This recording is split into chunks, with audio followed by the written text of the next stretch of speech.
Hi kids, how are you doing? I would like to talk to you very important topic to you. Now, are you ready? Okay. Before I talk about the Bible, I would like to ask you one question. What is your favorite bird? What is your favorite bird? Think about it.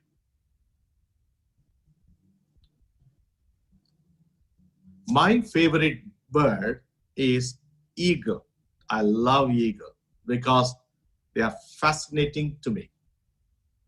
I love the way they fly, the color, and the energy eagle has. What is your favorite bird? Birds are God's creation and they are beautiful. They are everywhere. They attract people a lot. Have you heard the group called Bird Watchers? And this group, they go around and they watch the birds and listen their songs and music, or how they sing, how they make a noise, all these things, they do that. What bird watchers are going around to see the different types of birds and listen to them. One of the birds in this world God created is crow. It's a black bird, you can see everywhere sometime. Everywhere. But one of the features of the crow is when they find the food, they make a noise. They invite their friends to come and share their food. That's why it is a very special bird that for generosity. Crow never eats alone, always eats with her friends. Such a generosity God has created in this bird, in this world. You and I are God's children, isn't it? Our God is a generous God. He gives everything to everyone, particularly to us. Jesus came into the world. Jesus is the greatest gift of God. So as God's people, we say, Jesus lives in my heart. What does it mean? The generous God lives in my heart. So if God is living in us, then we must be generous. We must have generous heart. I would like to tell you the Bible story today. There was a widow came to the temple to offer the offerings. Jesus and his disciples were sitting at the temple, and they saw the people are coming and putting their offering in the offering box. A lot of people came and they took their wallet, and they may have from $100, they give $10. They may have $1,000, they give $100, or $150, they put it in the offering box. But this widow came and she put $2. You'll be surprised that, isn't it? Because that's all she had. And she put the $2 in the offering box. And Jesus saw this widow. And Jesus told his disciples, everyone gave to God out of their abundance. They have many things. They have a lot. So they give some to God. But this widow gave everything to God because she knew that God would look after her. She trusted God. And God called her generous heart. God wants us to give to God's ministry, to the church, God's mission, helping people generously. Like the crow, the bird, never eat alone, inviting friends to join the food. In a similar way, as God's people, we generously give to the people, to God's ministry. And that tells that we have generous heart. So remember, God has created us as boys and girls, men and women. As a church, we are called to live generously. Okay? So, if you give to someone, if you put the offering to the church, or if you give your food to someone, you have a generous heart. That's why God asks us to have it, because we are God's children. Hope you will continue to give whatever you have to help others. Now I'm going to talk to the whole church about this passage. கிறிஸ்துவுக்குள் பிரியமானவர்களே, இந்த நாளிலே தொடர்ந்து நாம் கடந்த வாரத்தை போல அருட்கொடையாளர்களாக வாழ்வது எப்படி என்று சொல்லி நாம் தியானித்துக் கொண்டு வருகிறோம். Living generously. Today we are going to talk about generous heart from the Gospel of Mark, chapter 12, verses 41 to 44. அருட்கொடையாளராக நம்முடைய ஆண்டவர் இருப்பதினாலே, நம்முடைய கடந்த காலத்திலே அவர் இருந்திருக்கிறார், நிகழ்காலத்திலே இருக்கிறார், எதிர்காலத்திலே அவர் அருட்கொடையாளராக இருக்க போகிறார். ஆகையால் இந்த ஆண்டவர் நம்முடைய வாழ்க்கையின் மையமாக இருக்கிறபடினாலே, இந்த ஆண்டவர் நம்முடைய வாழ்விலே வாழ்கிறபடினாலே, நாம் எல்லாரும் அருட்கொடையாளராக இருக்க வேண்டும் என்று சொல்லி ஆண்டவர் எதிர்பார்க்கிறார். ஆண்டவருக்காக நாம் அருட்கொடையாளராக கொடுக்கக்கூடியவர்களாக இருக்க வேண்டும் என்றால், நம்முடைய உள்ளம் ஒரு அருட்கொடை நிறைந்த ஒரு உள்ளமாக இருக்க வேண்டும் என்று ஆண்டவர் எதிர்பார்க்கிறார். Being generous means we have a virtue of giving good things to God and others freely and abundantly. If you want to be generous, you must have a generous heart. Because the generous heart never bargain, never claim, never look something return. Generous heart is give it away. The Bible clearly teaches us that the tighter the grip we have on what we own, the more likely we have to constrict them. இந்த நாளின் வேத பகுதிக்கு நேராய் நாம் திரும்பிக் கொள்வோம். வேத புத்தகத்தை தொடர்ந்து திறந்து வைத்துக் கொள்ளுங்கள். மார்க் எழுதின சுவிசேஷம் 12ஆம் அதிகாரம் 41ஆம் வசனம் முதல் 44ஆம் வசனம் வரை. இந்த வேத பகுதி ஆண்டவருக்காக தன்னுடைய எல்லாவற்றையும் கொடுத்த ஒரு விதவையை குறித்து சொல்லப்பட்டிருக்கிறது. இந்த இருதயம் என்று சொல்வது வேத புத்தகத்திலே அடிக்கடி பயன்படுத்தப்படுகிறது. ஆண்டவர் சொல்லியிருக்கிறார், உன் தேவனாய் கர்த்தரிடத்தில் உன் முழு இருதயத்தோடும் முழு ஆத்மாவோடும் முழு பலத்தோடும் முழு மனதோடும் என்று சொல்லி ஆண்டவர் சொல்ல, இருதயம் என்கிறது வேத புத்தகத்திலே மிகவும் முக்கியமானது. உன் இருதயத்தை எனக்கு தா என்று சொல்லி ஆண்டவர் சொல்லி இருக்கிறார். என் இருதயத்தை இயேசுவுக்கு கொடுத்திருக்கிறேன் என்று நாம் சாட்சி சொல்லுகிறோம். இருதயம் என்றால் என்ன? The இருதயம் என்பது it's not just a physical organ, it is something more than that. In the Hebrew, the word, the heart, it is much more bigger than it is a center. It is a center of our will, our decision, our intellectual. There's a Hebrew word in the Old Testament called leba. It means the heart is not just an organ of the body, but it's a center of physical, emotional, intellectual, and moral activities. So it is a very important part of our human life. In the New Testament, there's a Greek word called cardia. The word cardiology comes from this particular Greek word cardia. It means the same. The heart is the center of all reasoning, feelings, decision making. நம்முடைய வாழ்க்கையில இருதயம் என்பது நம்முடைய ஒரு சரீரத்துக்குள்ள அவயமாக மட்டுமல்ல. இருதயம் என்பது நம்முடைய உணர்ச்சிகளையும் நம்முடைய தீர்மானங்களையும் நம்முடைய எல்லா அறிவுகளையும் கட்டுப்படுத்தும் ஒரு பண்பு, ஒரு ஆண்டவருடைய கிருபை. இந்த இருதயத்துல அருட்கொடை இருக்கும் பொழுது நாம் அருட்கொடை கொண்ட இருதயம் உள்ளவர்களாக இந்த உலகத்திலே ஜீவிக்கிறோம். The Bible clearly says that the heart affects every human thought, behavior, actions, words, even our faith.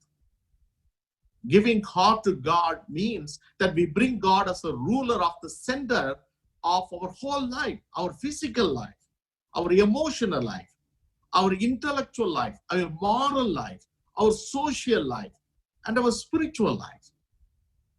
The generous heart means that the heart is centered on God and express his generosity in life. அருட்கொடை கொண்ட உள்ளம் என்று சொன்னால் அந்த உள்ளத்தின் மையமாக இயேசு இருக்கிறார். இயேசுவை மையமாக கொண்ட எல்லாருடைய உள்ளங்களும் அருட்கொடை கொண்ட உள்ளங்களாக இருக்கிறது என்று சொல்லி நாம் பார்க்கிறோம். இந்த வேத பகுதியை பாருங்கள். இந்த வேத பகுதியில மார்க்கு சுவிசேஷம் 12ஆம் அதிகாரத்துல நீங்கள் வாசித்து பார்த்தால் அங்கே அநேக சமய தலைவர்கள் இயேசுவோடு கூட வாக்குவாதம் பண்ணுகிறார்.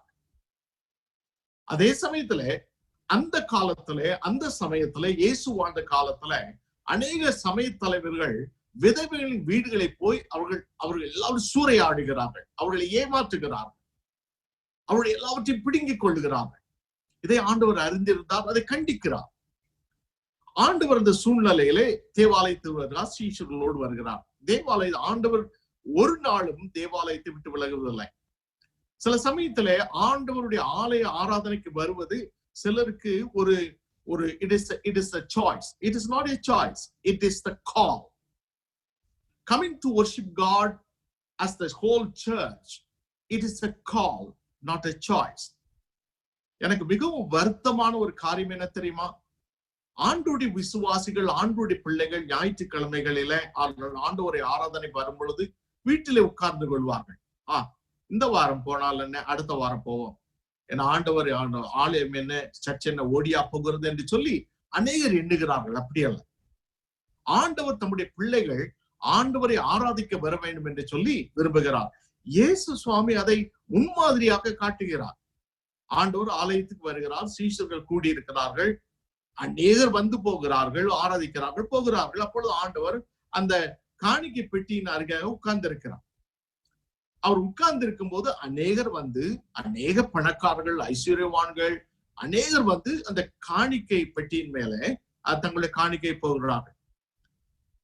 அந்த காணிக்கை பெட்டியினுடைய வந்து நம்முடைய போல பெட்டிகள் கிடையாது. It's not a square box. It is like much more bigger than, it is like a funnel, and it is like they throw the money into the offering box, so it go make a noise all the way, and God went down. So Jesus heard and watched and everything, and they saw this widow came. Amazing. This widow was a poor lady. இந்த விதவை தன்னுடைய கையில் இருந்த, தன்னிடத்தில் இருந்த ஒரே ஒரு 2 காசுகளை அந்த காணிக்கை பெட்டியில போடுகிறார். அநேகர் போடும்போது நிறைய சத்தம் வரும், ஆனால் 2 காசு ரொம்ப சத்தம் வராது. அவள் போட்டு விட்டு அவள் செல்லுகிறாள். அவள் யாரிடம் பேசவில்லை, ஆண்டவரோடு பேசவில்லை, எல்லாரிடத்தும் நான் என்ன செய்கிறேன் என்று சொல்லவில்லை, அமைதியாக கடந்து போகிறாள். இந்த சூழ்நிலையில ஆண்டவர் அவளை பார்த்து சொல்லுகிறார், அநேகர் இங்கே வந்து காணிக்கை போட்டார்கள், அநேகர் தங்களுடைய ஐஸ்வர்யத்தினாலே ஐஸ்வர்யத்தில் எடுத்து காணிக்கப்பட்டார்கள், ஆனால் இவள் தன்னுடைய வாழ்க்கையில் உள்ள எல்லாவற்றையும் போட்டு விட்டாள் சொல்லி ஆண்டவர் சொல்லுகிறார். இதுதான் இந்த இடத்துல வரக்கூடிய அழகான ஒரு சம்பவம். இந்த சம்பவத்திலே ஆண்டவர் நமக்கு 2 காரியங்களை கற்றுக் கொடுக்கிறார். ஒன்று, ஒரு அருட்கொடையான ஒரு உள்ளம் எப்படி இருக்க போகிறது, அருட்கொடையான ஒரு உள்ளம் எப்படி இருக்க போகிறது. Look at the verses from Mark chapter 12, 41 to 42. உடைய வேத பகுதியிலே மார்க் 12ஆம் அதிகாரம் 41ஆம் 42ஆவது வசனத்தை பாருங்கள். அங்கே இவ்விதமாக சொல்லப்பட்டது, இயேசு காணிக்கை பெட்டிக்கு எதிராக உட்கார்ந்து ஜனங்கள் காணிக்கை பெட்டியில் பணம் போடுகிறதை பார்த்து கொண்டிருந்தார். ஐஸ்வர்யவான்கள் அநேகர் அதிகமாய் போட்டார்கள். அழகான ஒரு வார்த்தை இல்லையா? ஐஸ்வர்யவான்கள் அநேகர் அதிகமாய் போட்டார்கள். ஆனால் ஏழையான ஒரு விதவையும் வந்து ஒரு துட்டுக்கு சரியான 2 காசையும் போட்டார். இங்கே அழகாக மார்க் எழுதின சுவிசேஷத்திலே கர்த்தருடைய வார்த்தை சொல்லுகிறது, ஐஸ்வர்யவான்கள் ஏராளமான பணம் வைத்திருக்கிறார்கள், அவர்கள் அதிகமாய் போட்டார்கள். ஆனால் இந்த ஏழை விதவைக்கு இடந்ததே 2 காசு.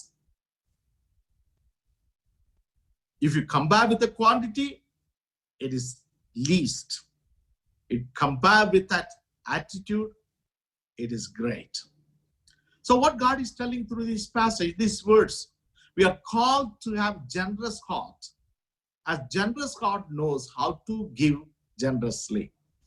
We have to learn how to give generously. இயேசு சுவாமி அழகாக இந்த பகுதியிலே கற்றுக் கொடுக்கிறார். எல்லாரும் தங்களுடைய ஐஸ்வர்யத்திலிருந்து அதிகமாய் போட்டார்கள். ஆனால் இந்த விதவை தன்னிடத்தில் உள்ள எல்லாவற்றையும் போட்டு விட்டால். அந்த 2 காசுகள் தான் அவளிடத்துல இருந்தது, வேற எதுவும் இல்லை. ஒருவேளை அவர் சிந்தித்திருக்கலாம், இந்த 2 காசுகளை வைத்து நான் பல காரியங்களை வாங்கலாம், இந்த கடைசி 2 காசை வைத்துக் கொண்டு நான் பல்வேறு கடைசியாக நான் விரும்புகிறதை வாங்கலாம், செய்யலாம். அல்லது நான் இந்த 2 காசை கையில வைத்துக் கொள்ளலாம், ஏனென்றால் இது ஒரு அவசரத்திற்கு இது நமக்கு தேவைப்படும் என்று சொல்லி அவள் எண்ணி இருக்கலாம். ஆனால் எல்லாவற்றையும் விட கர்த்தருக்கு கொடுப்பது என்பது அவருடைய உள்ளத்துல மிகவும் அதிகமாக இருந்தது. எல்லாரும் தங்களுடைய ஐஸ்வர்யத்திலிருந்து போட்டார்கள், தன்னுடைய பெரும்பான்மையிலிருந்து போட்டார்கள். ஆனால் இவங்க எல்லாவற்றையும் போட்டு விட்டார். ஆண்டவர் இதை பார்த்து மெச்சிக் கொள்ளுகிறார். பாருங்கள், when we have a generous heart like this widow, we reflect the giving attitude of God. We do not hold anything for ourselves. Like last week we did meditate about that God gave his only son, even his only son. Such a generous God. Giving to God generously is an act of faith working through love. அன்பில்லாதபடி, விசுவாசம் இல்லாதபடி இந்த விதமாக கொடுப்பது கடினமான காரியம்.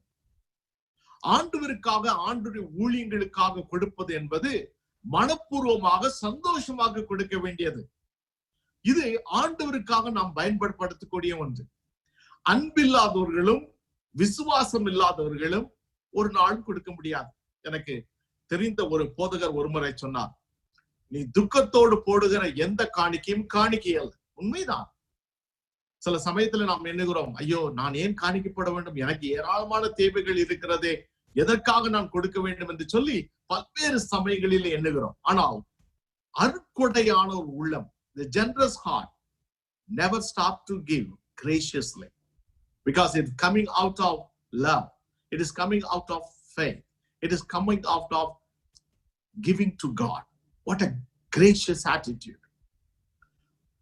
Turn your Bible to 2 Corinthians chapter 9 verse 6 to 8. 2 கொரிந்தியர் 9ஆம் அதிகாரம் 6வது வசனம் முதல் 8வது வசனம் வரை அடங்கிய வேத பகுதிக்கு திருப்பிக் கொள்ளுங்க. 2 Corinthians chapter 9 verse 6 to 8.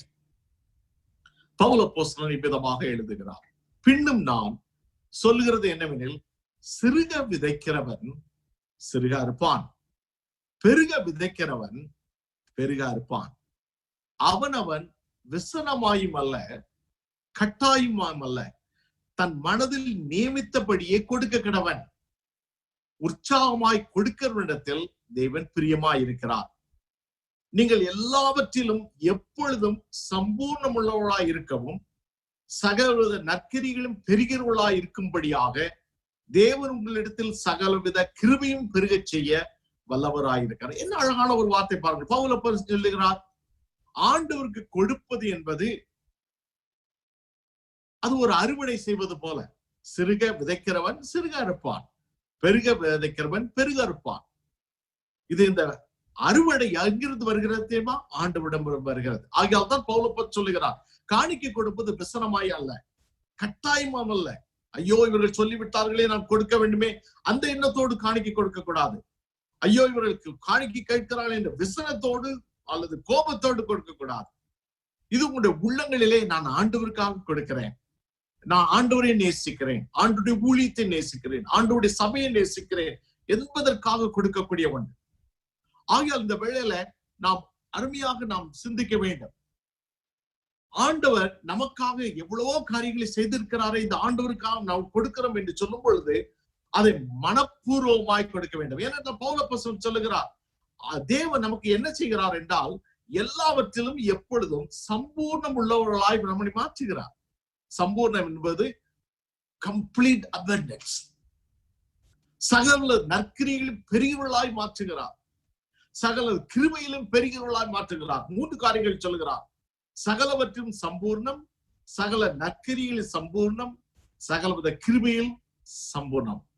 What a great promise of God. இதையெல்லாம் நாம் செய்வதற்கு நமக்கு தேவை இந்த அருட்கொடையான உள்ளம், இந்த விதவை போன்று. Let's turn to 1 Timothy chapter 6 verse 17 to 19. 1 தீமோத்தேயு 6ஆம் அதிகாரம் 17ஆம் வசனம் முதல் 19வது வசனம் வரை அடங்கிய வேத பகுதியை பாருங்கள். இங்கே பவுல் அப்போஸ்தலன் சொல்லுகிறார், இவ்வுலகத்திலே ஐஸ்வர்யம் உள்ளவர்கள் இருமாப்பான சிந்தையினர்களாயிராமலும் நிலையற்ற ஐஸ்வர்யத்தின் மேல் நம்பிக்கை வையாமலும் நாம் அனுபவிக்கிற சகலவித நன்மைகளையும் நமக்கு சம்பூர்ணமாய் கொடுக்கிற ஜீவனுள்ள தேவன் மேல் நம்பிக்கை வைக்கவும் நன்மை செய்யவும் நற்கிரியைகளில் ஐஸ்வர்யங்களாகவும் தாராளமாய் கொடுக்கிறவர்களும் உதாரண குணமுள்ளவர்களாய் இருக்கவும் நித்திய ஜீவனை பற்றி கொள்ளும்படி வருங்காலத்திற்காக தங்களுக்கு நல்ல ஆதாரத்தை பொக்கிஷமாக வைக்கவும் அவர்களுக்கு கட்டளையிடு. என்ன சொல்லுகிறார்? ஐஸ்வர்யவான்களை பற்றி, உங்களுடைய ஐஸ்வர்யத்தின் மேல் உங்களுடைய நம்பிக்கையை வைக்காதீர்கள். நிலையற்ற ஐஸ்வர்யத்தின் மேல் உங்களுடைய சிந்தையை வைக்காதீர்கள். இருமாப்பான சிந்தையோடு வைத்திருக்கிறார். கடவுள் உங்களுக்கு ஆசீர்வாதம் கொடுத்திருக்கிறார், பணத்தை கொடுத்திருக்கிறார், எல்லா கிருபையும் கொடுத்திருக்கிறார். இதற்காக கர்த்தருக்கு நன்றி செலுத்துங்கள். ஆனால் இருமாப்பாயிராதீர்கள், அவர்கள் மேல் நம்பிக்கை வைக்காதீர்கள். கர்த்தர் மேல் நம்பிக்கையாயிருங்கள். ஏனென்றால் அவரே உங்களை ஆசீர்வதிக்கிறவர், அவரே உங்களுக்கு தாராளமாய் கொடுக்கிறவர். ஆகையால் நீங்கள் தாராளமாய் கொடுக்கிறவர்களாயிருங்கள், உதாரண குணமுள்ளவர்களாயிருங்கள். வருங்காலத்திற்காக நல்ல ஆதாரத்தை பொக்கிஷமாக வைக்க அவருக்கு கட்டளையிடு என்று சொல்லுகிறார். இதை ஆண்டவராய் இயேசு கிறிஸ்து கூட சொல்லி இருக்கிறார். இந்த உலகத்திலே உள்ள எல்லா பொருட்களும் எல்லா ஐஸ்வர்யமும் ஒரு நாளிலே கடந்து போகும். ஆனால் பரலோகத்திலே உங்களுடைய பொக்கிஷத்தை சேர்த்து வையுங்கள் என்று சொல்லி ஆண்டவர் கட்டளையிட்டு இருக்கிறார். அருமையான சகோதரி சகோதரியே, இந்த அருமையான விதவையிடத்தில் உள்ள சிறப்பான குணம் என்ன தெரியுமா? அருட்கொடையான உள்ளம். This widow had a gracious giving heart. இந்த உள்ளத்தை ஆண்டவர் நமக்கு நம்மிடத்துல ஏற்படுத்தப்படும்படி ஆண்டவர் எதிர்பார்க்கிறார். சில சமயத்திலே ஆண்டவருக்காக கொடுப்பது என்பது சில சமயத்திலே நமக்கு கடினமான இருக்கிறது. ஆனால் நமக்கு தெளிவாக புரிந்து கொள்ள வேண்டும், நம்முடைய வாழ்க்கையின் மையம், நம்முடைய இருதயத்தின் மையத்துல ஆண்டவர் இருக்கிறார். அந்த ஆண்டவர் தங்குகிற அந்த இருதயத்திலிருந்து நாம் ஒரு அருட்கொடையாளர்களாக இருக்க வேண்டும் என்று சொல்லி ஆண்டவர் எதிர்பார்க்கிறார். When God is living in your heart, then you give graciously. Turn your Bible to 1 Kings chapter 17 verse 12 to 16. 1 Kings chapter 17 verses from 12 to 16.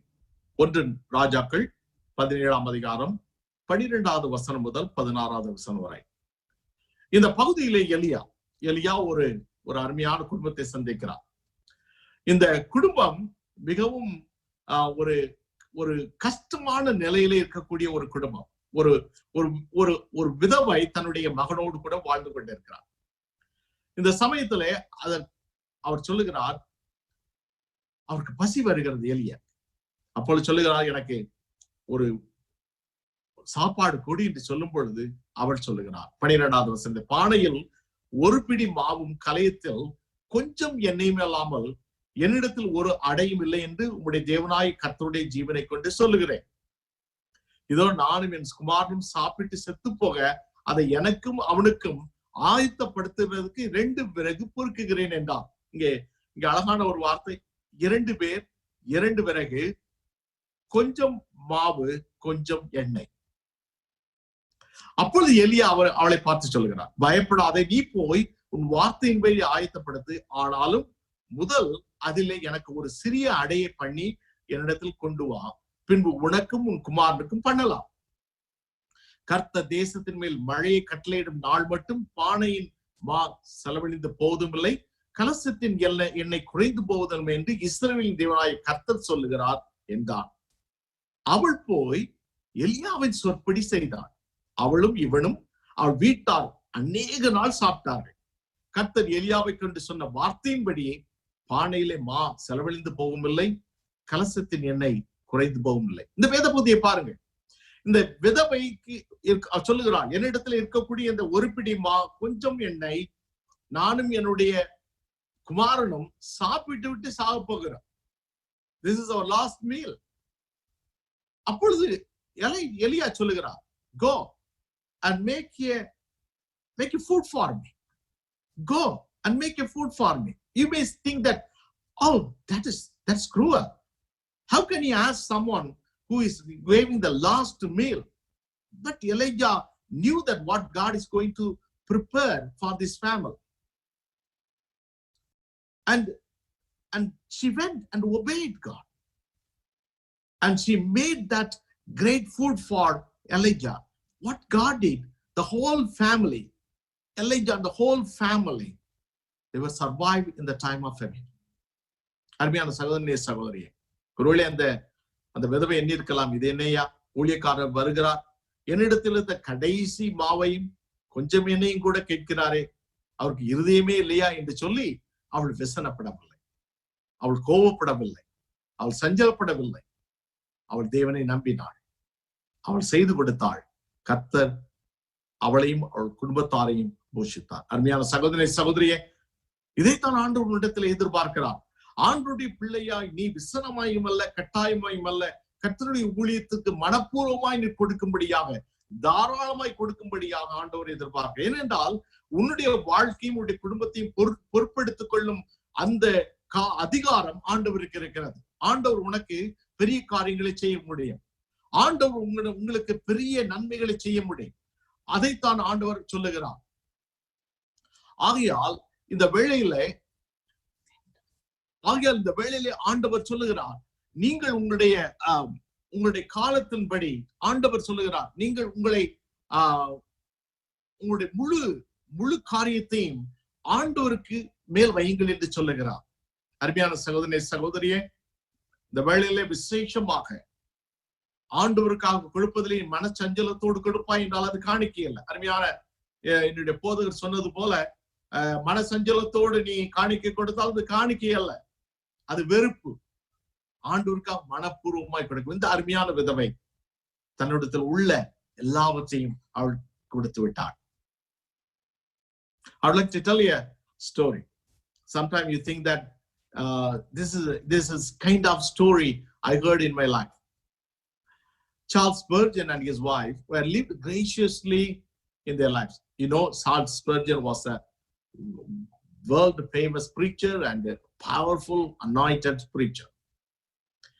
One day, Charles and his wife, they decided to sell their eggs, their chickens laid, but refused to give away. So, as a result, some people label Spurgeons greedy. They are preachers. Why do you not give the eggs freely away? What do they charge for their eggs? They're grumbling, they complain, they judge them. They accepted these harsh criticisms without defending themselves. When Mrs.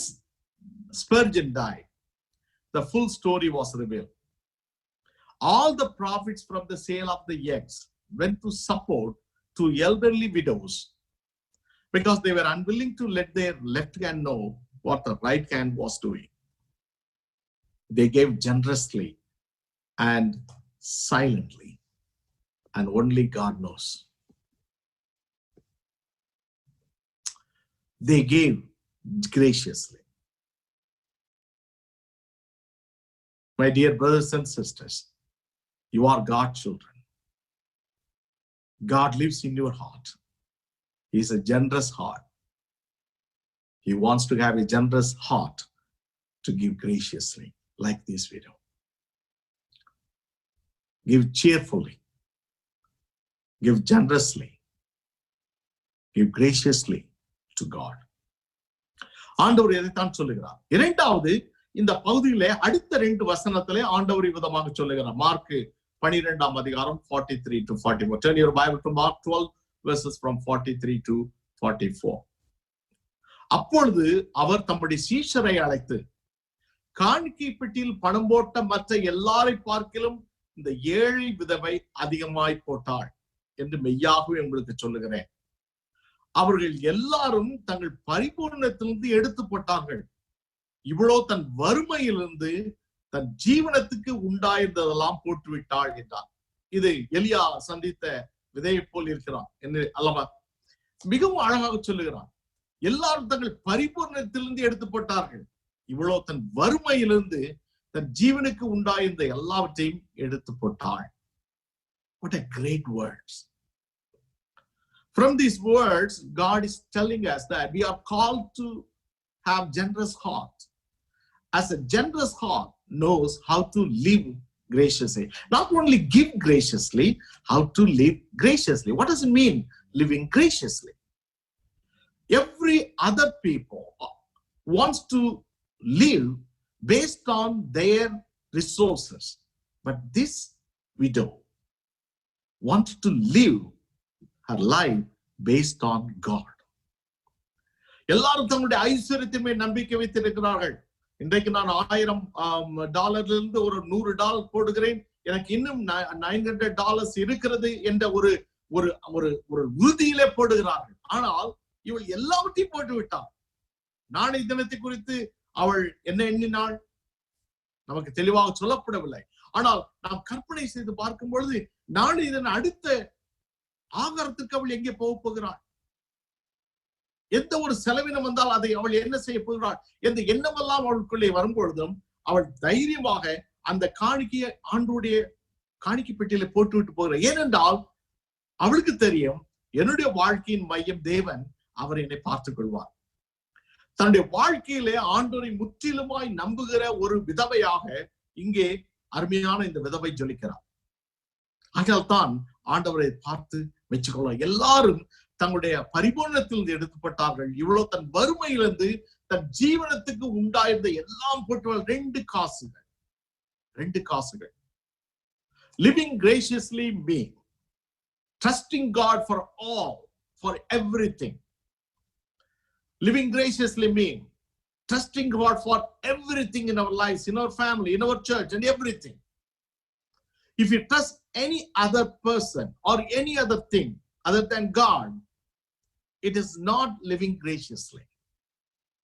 God does not need our money, as heaven and earth belong to him, But however, God invites us to show our generosity to his ministry, to the church, to the mission.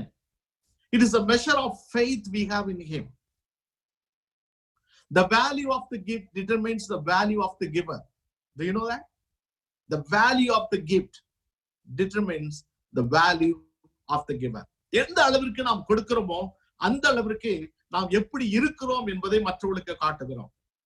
நாம் ஆண்டவருக்கு மேல் நம்பிக்கை வைத்து நாம் கொடுக்கும் பொழுது நாம் இந்த உலகத்திலே கர்த்தரை நம்புகிற பிள்ளைகளாக நாம் சாட்சியோடு வாழ்கிறோம். Living graciously means trusting God. Living graciously means giving everything God and trust him for everything. Turn your Bible to Isaiah chapter 41 verses 18 to 19. ஏசாயா 41 அதிகாரம் 18வது வசனம் முதல் 19வது வசனம் வரை அடங்கிய வேத பகுதியை திருப்பிக் கொள்ளுங்கள். இங்கே ஏசாயா தீர்க்கதரிசி சொல்லுகிறார், உயர்ந்த மேடுகளில் ஆறுகளையும் பள்ளத்தாக்களின் நடுவே ஊற்றுகளையும் திறந்து வனாந்தரத்தை தண்ணீர் தடாகமும் வறண்ட பூமியை நீர்க்கேணிகளுமாக்கி வனாந்தரத்திலே கேதுரு மரங்களையும் சித்தி மரங்களையும் மிருது செடிகளையும் ஒலிவ மரங்களையும் நட்டு அவாந்தர வெளியிலே தேவதாரு விருட்சங்களையும் பாய்மர விருட்சங்களையும் புன்னை மரங்களையும் உண்டு பண்ணுவேன் என்று கர்த்தர் சொல்லுகிறார். நீங்கள் யோசிக்கலாம், ஐயா இதனுடைய பொருள் என்ன? ஆண்டவர் சொல்லுகிறார் இந்த இடத்துல, இந்த தீர்க்க தரிசனத்தை சொல்லும் பொழுது இஸ்ரேல் ஜனங்கள் ஒரு வனாந்தரமாய் இருக்கிறார்கள். அவருடைய வாழ்க்கை வனாந்தரமாய் பட்டு போனதாய் இருக்கிறது. அங்கே தண்ணீர் இல்லை, வறட்சி எதுவும் இல்லை. ஆண்டவர் வாக்கு பண்ணுகிறார், நான் ஆறுகளையும் பள்ளத்தாக்கிலே ஊற்றுகளையும் நான் உண்டாக்கி மரங்களை ஏற்படுத்தி தண்ணீர் தடாகத்தை உண்டாக்கி வனாந்தரமான இடத்தை ஒரு சோலையாய் ஆண்டவர் மாற்றுவேன் என்று சொல்லி வாக்கு கொள்கிறார். ஏனென்றால் இஸ்ரேல் ஜனங்கள் தன்னுடைய வாழ்க்கையில எல்லாரையும் நம்பினார்கள். எகிப்தியரை நம்பினார்கள், பாபிலோனை நம்பினார்கள், சீரியரை நம்பினார்கள், எல்லாரையும் நம்பினார்கள். ஆண்டவரை மாத்திரம் நம்பவில்லை. ஆபத்து வரும் பொழுது அவர்கள் ஆண்டவரை நம்பவில்லை. எல்லாரிடமும் ஆண்டவர் எல்லாரையும் நம்பினார்கள், எல்லாவற்றையும் நம்பினார். ஆண்டவர் சொல்லுகிறார், என் மேல் உன் நம்பிக்கை வை என்று சொல்லி ஆண்டவர் சொல்லுகிறார். அவர் மேல் நாம் நம்பிக்கை வைக்கும் பொழுது நம்முடைய வாழ்க்கையை ஆண்டவர் ஆசீர்வதிக்கிறார். இந்த விதவை தன்னுடைய வாழ்க்கையின் மையமாய் ஆண்டவரை வைத்ததுனாலே, ஆண்டவரை நம்பினதுனாலே அவர் சந்தோஷத்தோடு வீட்டுக்கு போகிறார். தீமோத்தேயுவுக்கு பவுல் அப்போஸ்தலன் எழுதும்போது இவ்விதமாய் சொல்லுகிறார். Turn your Bible to Titus chapter 1 verses 15 and 16. தீத்து 1ஆம் அதிகாரம் 15ஆம் வசனம் முதல் 16ஆவது வசனம் வரை. சுத்தம் உள்ளவர்களுக்கு சகலம் சுத்தமாயிருக்கும், அசுத்தம் உள்ளவர்களுக்கும் அவிசுவாசிகளுக்கும் ஒன்றும் சுத்தமாயிராது. அவருடைய புத்தியும் மனசாட்சியும் அசுத்தமாயிருக்கும். அவர்கள் தேவனை அறிந்திருக்கிறோம் என்று அறிக்கை பண்ணுகிறார்கள்.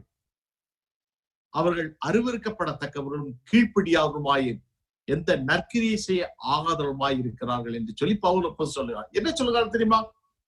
விசுவாசிகள் என்று சொல்லிக்கொண்டு, ஆண்டவருடைய பிள்ளைகள் என்று சொல்லிக்கொண்டு, ஆண்டவரை நம்பாதபடிக்கு தன்னுடைய திறமைகளையும் ஐஸ்வர்யத்தையும் மற்ற எல்லாரையும் நம்புகிற எல்லாரும் அசுத்தம் உள்ளவர்கள் என்று சொல்லுகிறார். என்ன ஒரு கடுமையான ஒரு வார்த்தை! உண்மைதான். அவிசுவாசிகள் என்று சொல்லுகிறார். ஐயா, நான் ஆண்டவருடைய பிள்ளை, நான் ரட்சிக்கப்பட்டவன், ஆனால் உன்னுடைய வாழ்க்கை ஆண்டவரை மேல் நம்பிக்கையா இராதபடி வேறு எதன் மேல் இருக்கும் என்றால் நீ ஒரு அவிசுவாசி என்று சொல்லி பவுல் அப்போஸ்தலன் தெளிவாக சொல்லுகிறார்.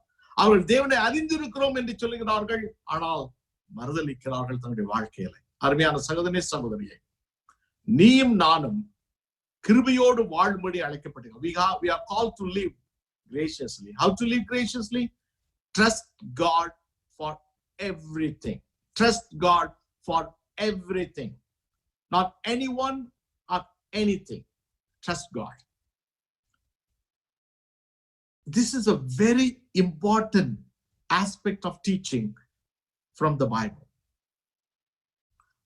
Turn your Bible to Acts chapter 5 verse 1 to 3. அப்போஸ்தலர் நடபடிகள் புத்தகம் 5ஆம் அதிகாரம் 1 முதல் 3 வசனங்களை பாருங்கள். இது நான் சுருக்கமாக சொல்லுகிறேன். இங்கே அனனியா சப்பிராள் என்கிற தம்பதி சபையிலே வந்து காணிக்கை போட வருகிறார். அந்த காலத்துல ஜனங்கள், விசுவாசிகள் தங்களுடைய எல்லாவற்றையும் அவர்கள் விற்று சபைக்கு கொண்டு வந்து ஆண்டோட ஊழியத்துக்காக கொடுத்தார்கள். அனனியாவுக்கு சப்பிராளுக்கு ஒரு நிலம் இருந்தது. அந்த நிலத்தை அவர்கள் விற்கிறார்கள். ஆனால் அந்த நிலத்தின் ஒரு பகுதியை மறைத்து வைத்துக் கொண்டு மற்ற பகுதியை அப்போஸ்தலர் இடத்துல கொண்டு வருகிறார். அவர்கள் கொண்டு வரும் பொழுது அங்கே அந்த கிரயத்தை அப்போஸ்தலர் பாதபதியிலே வைக்கிறார்கள்.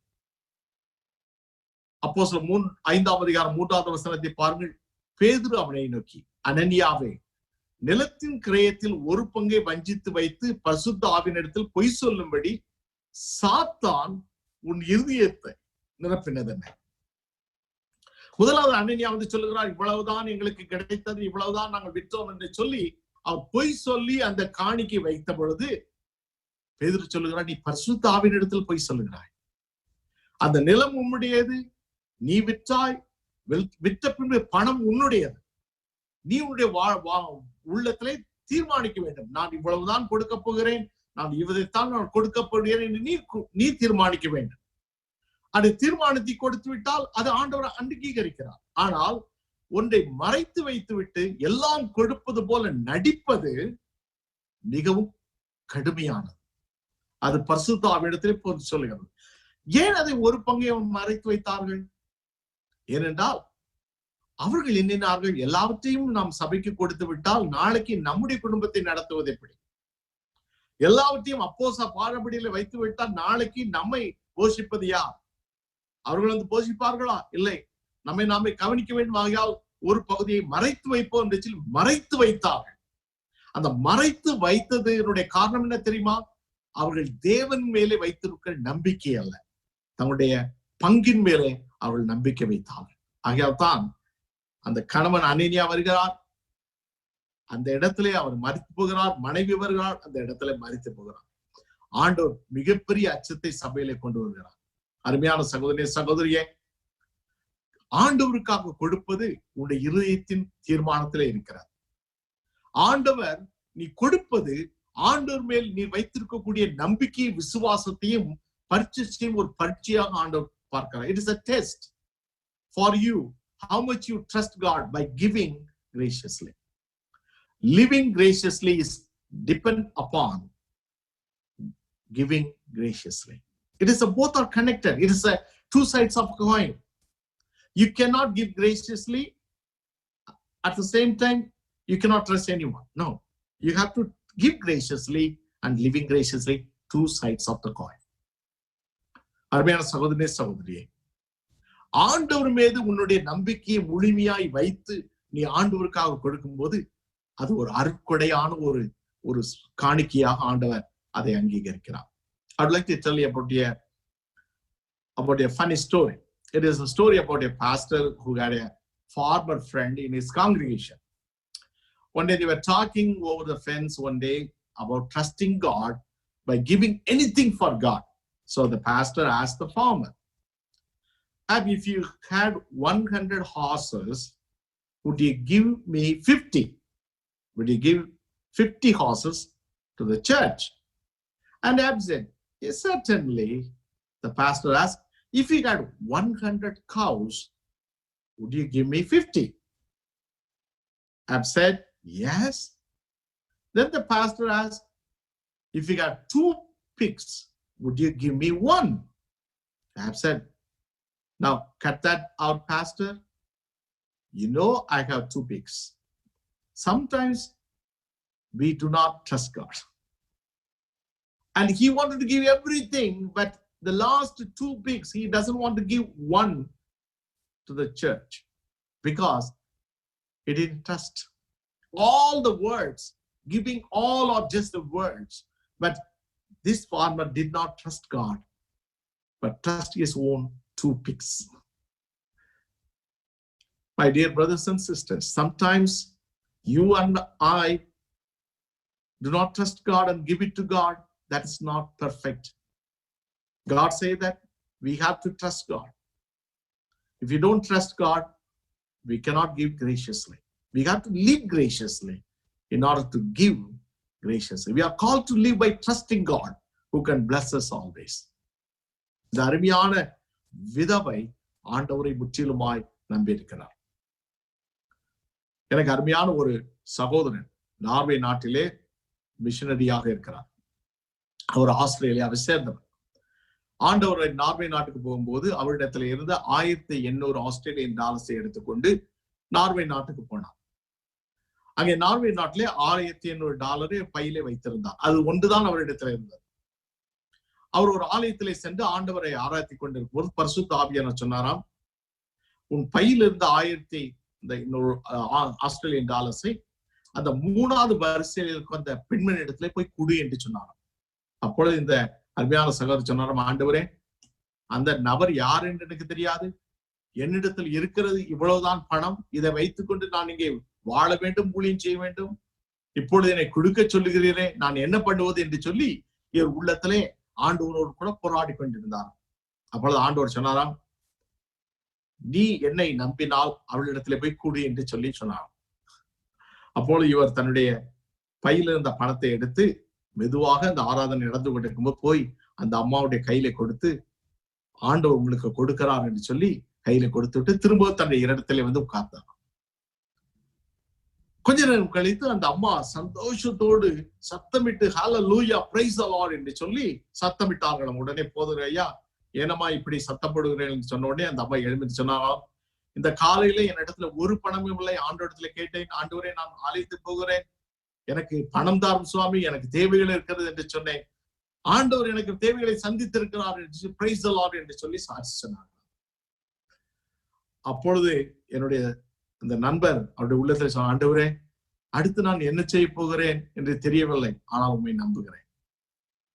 அவர் அந்த இடத்தை விட்டு கடந்து வெளியே வரும் பொழுது அந்த சபையில் உள்ள ஒரு குடும்பம் அந்த நபரை பார்த்து, எங்களுடைய வீட்டுக்கு நீங்க வாருங்கள் என்று சொல்லி அவளை அழைத்து அவளுக்கு சாப்பாடு கொடுத்து, அதன் பின்பு தங்களுடைய வீட்டிலே ஒரு அறையும் கொடுத்து, அவர் அந்த தேசத்திலே வாழ்ந்து திருமணம் பண்ணி ஊழியம் செய்து பிள்ளைகளை பெற்று அவர் ஆண்டுடைய ஊழியத்தை 30 ஆண்டுகளாக செய்து கொண்டு வருகிறார்.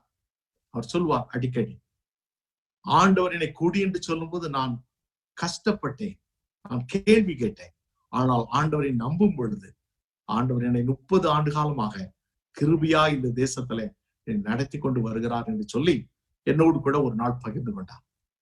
அருமையான சகோதரனே சகோதரியே, ஆண்டவருக்காக கொடுக்கும் போது சந்தோஷத்தோடு கொடுங்கள், மனப்பூர்வமாய் கொடுங்கள், தாராளமாய் கொடுங்கள். ஆண்டவருக்காக கொடுக்கும் பொழுது ஆண்டவர் உங்கள் உள்ளத்திலே இருக்கிற அருட்கொடையான ஒரு ஆண்டவர். அவர் நம்மை கொடுக்க சொல்லும் பொழுது நம்ம அருட்கொடையான ஒரு உள்ளத்தோடு கொடுக்கும்படி ஆண்டவர் அன்போடு அழைக்கிறார். அதே சமயத்துல நாம் கொடுக்கும் பொழுது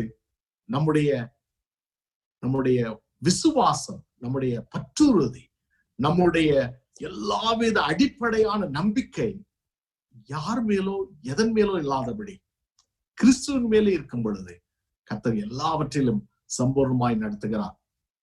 வேத புத்தகத்துல இந்த அருமையான விதவையை கர்த்தர் எப்படி நடத்தினார் என்று நமக்கு சொல்லப்படவில்லை. ஆனால் தெளிவாய் நாம் அறிந்திருக்கிறோம், கர்த்தர் எப்படி எலியாவை கொண்டு அந்த விதவையை சந்தித்தாரோ அதே போல இந்த விதவையும் கர்த்தர் ஆசீர்வதித்திருப்பார் என்று நாங்கள் உறுதியாய் நம்புகிறோம். அருமையான சகோதரிய சகோதரியே, இந்த அருட்கொடையான உள்ளத்தை ஆண்டவர் எதிர்பார்க்கிறார். We are called to be generous heart, as our Lord has a generous heart.